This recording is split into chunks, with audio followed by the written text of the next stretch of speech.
여러분 안녕하세요. 세나쌤과 함께하는 재미있는 한국어 공부 시간입니다. 오늘 우리가 함께 알아볼 아주 유용하고 중요한 단어는 시간입니다.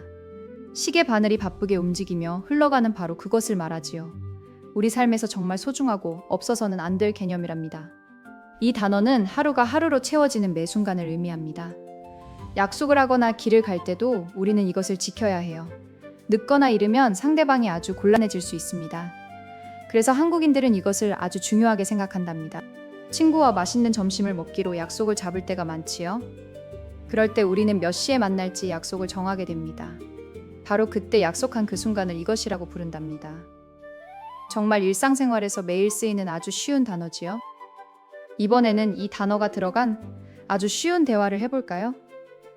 친구에게 지금 몇 시냐고 물어볼 때 사용할 수 있어요. 지금 바쁜지 물어볼 때도 아주 훌륭하게 쓰인답니다.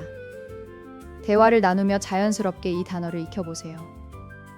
이제부터 세나쌤이 겪었던 재미있는 일화를 시작할게요. 제 주변에는 항상 약속에 늦는 얄미운 친구가 있답니다. 그 친구는 언제나 약속한 시각보다 늦게 도착하곤 해요. 매번 황당한 핑계를 대서 저를 아주 웃기게 만든답니다. 하루는 그 친구와 매콤한 떡볶이를 먹기로 약속했습니다. 저는 배가 너무 고파서 약속 10분 전에 도착했어요. 하지만 약속한 시각이 지나도 친구는 오지 않았습니다. 전화를 하니 다급한 목소리로 거의 다 왔다고 하더군요. 거의 다 왔다는 그 말을 믿은 제가 바보였습니다. 알고 보니 그 친구는 이제 막 침대에서 일어났더라고요. 이불 속에서 목소리만 다급하게 흉내낸 것이었습니다. 한국에서는 이런 상황을 코리안 타임이라고 부르기도 해요. 이 표현은 약속에 습관적으로 늦는 행동을 비꼬는 말이에요. 과거의 사람들이 약속을 잘 안 지켜서 생긴 말입니다.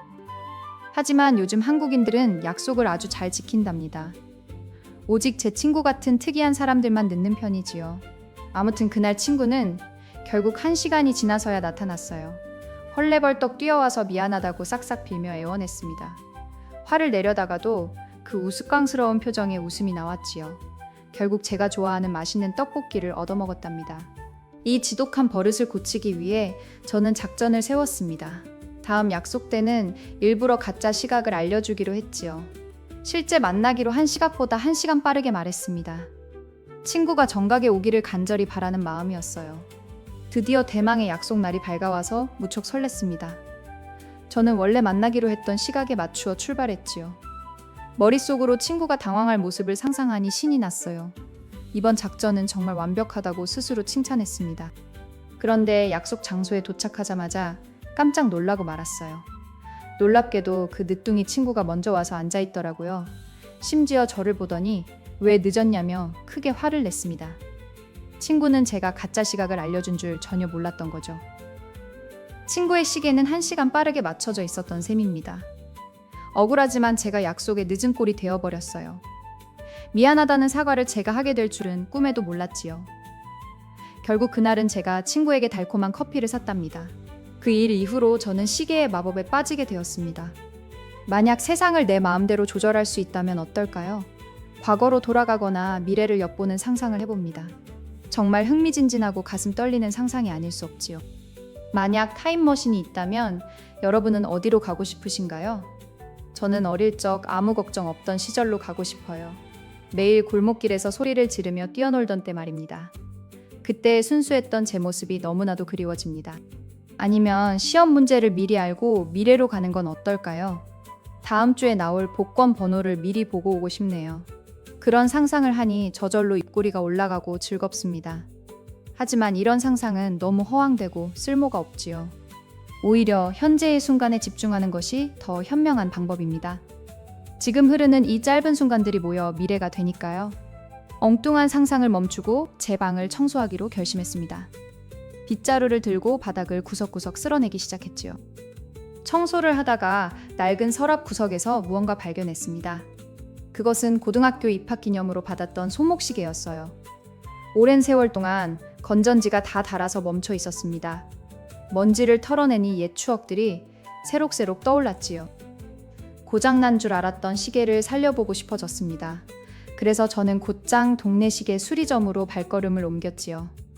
수리점 사장님은 돋보기를 쓰고 무척 꼼꼼히 살피셨어요. 째깍거리는 작은 부품들이 가득한 신비로운 곳이었습니다. 사장님은 솜씨 좋게 태엽을 만지고 약을 갈아 끼우셨습니다. 그러자 멈췄던 시계의 침이 다시 움직이기 시작했지요. 그 째깍거리는 소리가 마치 심장 소리처럼 들렸습니다. 다시 작동하는 모습이 너무나 신기하고 감격스러웠어요. 그 시계를 손목에 차니 왠지 마음이 든든해졌습니다. 이제 스마트폰을 보지 않고 아날로그 감성을 즐겨야겠어요. 기분 좋게 밖으로 나와서 근처 공원을 한 바퀴 돌았습니다. 풀냄새가 코끝을 스치며 아주 상쾌하고 맑았답니다. 그런데 갑자기 아주 우스운 생각이 하나 떠올랐습니다. 만약 온 세상의 전자기기가 동시에 다 멈춰버린다면요? 스마트폰도 컴퓨터도 전혀 켜지지 않는 세상 말입니다. 사람들은 모두 이 아날로그 시계만 바라보며 살겠지요. 생각만 해도 조금 갑갑하지만 한편으로는 평화로울 것입니다. 서로 얼굴을 마주보며 도란도란 대화를 나눌 테니까요. 눈을 마주치며 웃는 사람들의 온정이 가득할 것 같습니다. 그래서 저 혼자라도 잠시 전화를 꺼두기로 했어요. 그렇게 저는 주말 이틀 동안 휴대폰을 완전히 꺼두었습니다. 처음 몇 시간 동안은 자꾸 손이 심심해서 괴로웠어요. 메시지가 오지 않았을까 계속 안절부절 못하게 되더군요. 이것도 일종의 지독한 중독이라는 생각이 들었습니다. 하지만 반나절이 지나자 점점 마음이 평온해지기 시작했어요. 오롯이 흘러가는 순간을 그대로 온몸으로 느꼈습니다. 책장 구석에 꽂혀있던 소설책도 한 권 꺼내 읽었지요. 활자 하나하나를 천천히 음미하니 정말 깊이 집중되더군요.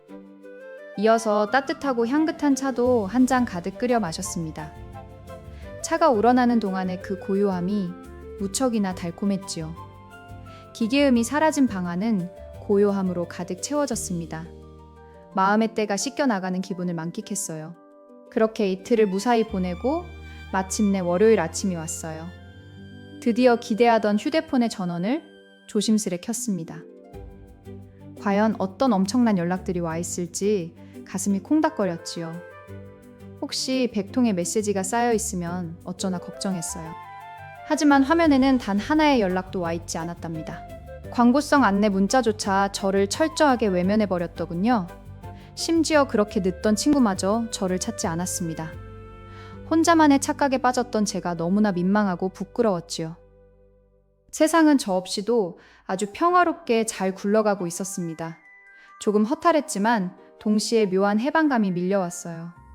내가 굳이 매달리지 않아도 세상은 알아서 잘 흘러갑니다. 마음의 짐을 조금 내려놓아도 괜찮겠다는 생각이 들었지요. 이런 편안한 기분을 느끼며 출근길 지하철에 올랐습니다. 지하철 안의 사람들은 모두 아주 분주해 보였어요. 스마트폰을 보며 고개를 숙이고 무언가 열심히 하더군요. 저는 가만히 창밖의 푸른 풍경을 천천히 감상했습니다. 바쁘게 돌아가는 현대 사회에서는 멈춤이 필요합니다. 때로는 아무것도 하지 않고 가만히 멍을 때리는 거죠. 뇌에게도 온전한 휴식을 줄 필요가 있다고 생각해요. 머릿속이 맑아져야 새로운 에너지로 채울 수 있답니다. 회사에 도착하니 역시나 일이 잔뜩 쌓여 있었습니다. 부장님은 아침부터 다급하게 서두르라고 재촉하셨지요. 흘러가는 모래시계처럼 가슴이 쫄깃해지기 시작했습니다. 방금 전까지 가졌던 평화로움은 눈 녹듯 사라졌어요. 정신없이 타자를 치다 보니 손목이 시큰거렸습니다. 일을 빨리 끝내고 칼퇴근을 하겠노라 굳게 다짐했지요. 시계의 분침이 한 바퀴씩 돌 때마다 집중력을 끌어올렸어요. 오직 퇴근이라는 영광의 순간만 상상하며 버텼답니다. 드디어 퇴근 1시간 전인 오후 5시가 되었어요.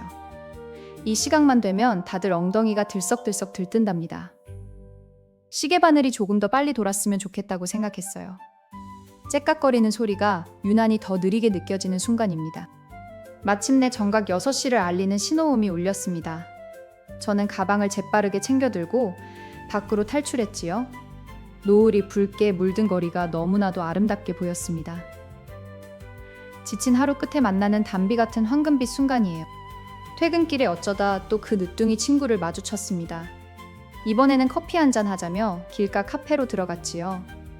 친구도 하루 종일 직장에서 찌들어서 무척 지쳐 보였어요. 우리는 서로의 고단한 처지를 이야기하며 위로했습니다.